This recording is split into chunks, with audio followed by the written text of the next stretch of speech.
Hi, I'm Jim Wells, and I'm a member of the Best of Us Investors community. I hope that you will join us and become a part of it. So, we're here today to talk about NFTs, non-fungible tokens. What are they, and are they investable? Well, first of all, they're stored on the blockchain as a digital record of authority.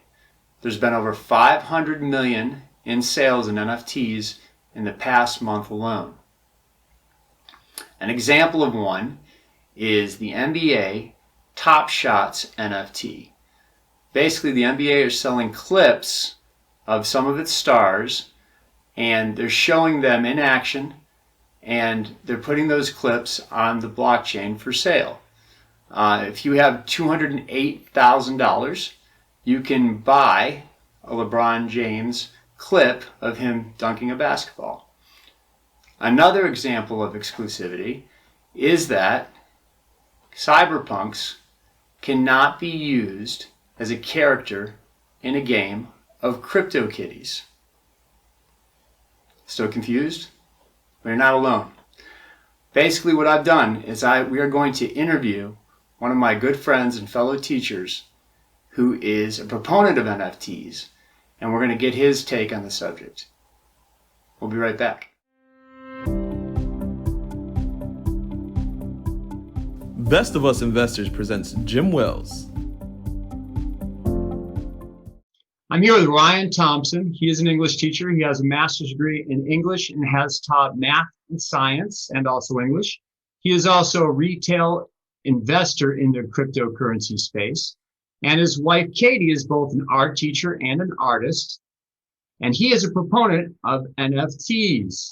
Ryan, thank you for being a part of this. I really appreciate it. Oh, you're welcome. I'm glad to be here. All right. So what is your understanding of NFTs? Can you explain them? Yeah, I'm not an expert. I'm just interested in them. It's an indivisible token that can give the owner certain privileges, like using it for a purchase or earning commissions or just bragging rights. It's a cool thing about them, I would say, is they allow for smart contracts to stay attached to them once they're created. So they can do things like give the creator commissions every time they're sold, no matter how many times they sell. And they can represent almost anything, like art, music, financial assets like stocks, real estate, both real and digital real estate, and many other things. There's almost no limit to what an NFT could represent. Okay. You kind of answered this, but what excites you about NFTs or non-fungible tokens? I'll say there's certain technologies that revolutionize the world and how we relate to one another.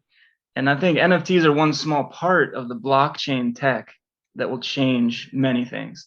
And as the technology of NFT develops with blockchain and becomes more easily accessible to the average person who might not even know about it right now, which these will, it will be a new way to be an artist.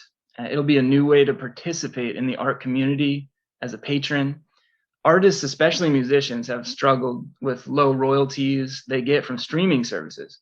And now there's a way to connect directly with the consumer. So it's going to totally change how we relate to music. Excellent. Among other things. So do you see any other applications? You kind of talked about those. Do you see any possibilities? Ryan's wife, Katie, is not only an art teacher at a local high school, she is also an artist. Do you see any applications possible maybe for Katie? Yeah, she could, but I don't think right now she's not into tech stuff like that. But as it becomes more accessible, kind of like Facebook, Facebook is very accessible, very easy. Tech, as it develops, becomes more and more like that. So when it's like that and she has time, I think it'd be a possibility. And after learning a little bit, it is fairly easy to create and sell NFTs. Well, a lot like the adoption of cryptocurrency as it becomes more easy. Okay, that makes sense. Okay. All right. Do you see, what are your thoughts about Mike Wilkinson? So Beeple, nickname, his NFT went for $69 million at Christie's. So what are your thoughts on that? Yeah, I think it makes you think about what actually is art, just like Bitcoin makes you think, what is money? what has value? Why does something have value, and where does it come from? To the person who bought that, it might even be like $20 for us. So, I mean, maybe it's not that much to the person who bought it, but to us, it seems like a crazy amount. But overall, I think that whole NFT market right now is like Beanie Babies. There will be a collapse in price for most of these things, like crypto kitties probably. Some will be considered fine art though, and be worth a lot, whether for historical or aesthetic purposes. But the tech will only grow stronger as it progresses. Right. They are here to stay, though they'll probably look different in the future. Soon, though, I think there will be augmented or virtual reality accessible to the average person, where many people desire things like the houses that are created as NFTs or anything else for their virtual worlds. Excellent. Well, that kind of brings me to my next question. Mike Wilkinson was quoted as saying in an interview with Anthony Pompolino that, and I want to quote him here, I'm going to read this because I want to get this right, that NFTs were hyped as an investment. The current trend is not sustainable. You talked about that.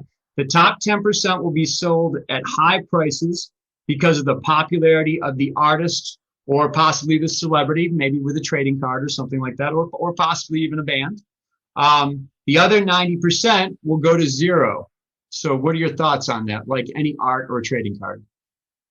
Yeah, I agree with that. I would not invest in these. I mean, unless I was a billionaire and had some money to put into the very best of them. Mm-hmm. Maybe the ultra rich could do that high-end stuff, right, to store and grow value. But I wouldn't think that kitten images would hold their value very long. Which, I think that some people, if they see a young artist struggling, maybe painting a picture in the park, or maybe they have a friend or someone that they think might have the potential of going big, would you consider maybe throwing in $100 at an NFT with someone that you thought might have the potential to make it at a big scale?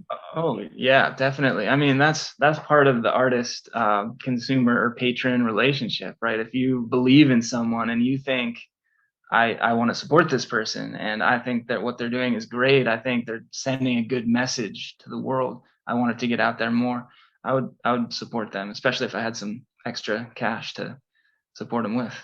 Right. Excellent. So the big debate is that is this art, or is this a corporate grab for money? I think that's the big debate. So any thoughts on that? I'd say there are movements in art where I would say the same thing, right? Like some of the modern art might be, to me, considered not very good art, right? But they are created by someone who knows how to make a brand, and they can sell themselves. And even if it's just splatters on a canvas or even a blank canvas, somehow they get it to sell for tons of money. Mm-hmm. So it's the same thing here, right? If you know how to create a brand, if you saturate the market or whatever other strategy you use, you can sell your stuff for quite a bit.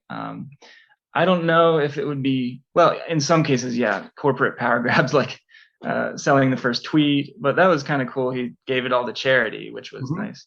But for some, I think, yeah, maybe a corporate power or money grab, yeah. It was kind of funny because people in the interview with Anthony Pompolino, he basically said, I can create these in 3 hours. And I'm thinking, 3 hours, 69 million bucks, not a bad day's work, so it might provide some opportunity for these people. So we'll see. Oh, yeah. So that's great. Well, Ryan, I really appreciate you joining us today and being a part of this discussion. And I thank you for your time. Thanks, Jim. And I'm always glad to talk about this stuff. So there's been a lot of talk about NFTs. It's great to talk with someone that has passion and enthusiasm about the area. Give me your comments down below. What do you think about NFTs? And if you have some insight or some knowledge into a certain area and you'd like to be interviewed, contact me. You can DM me through Best of Us Investors Network on our Discord, or you can join up and become a part of it. I'll see you soon.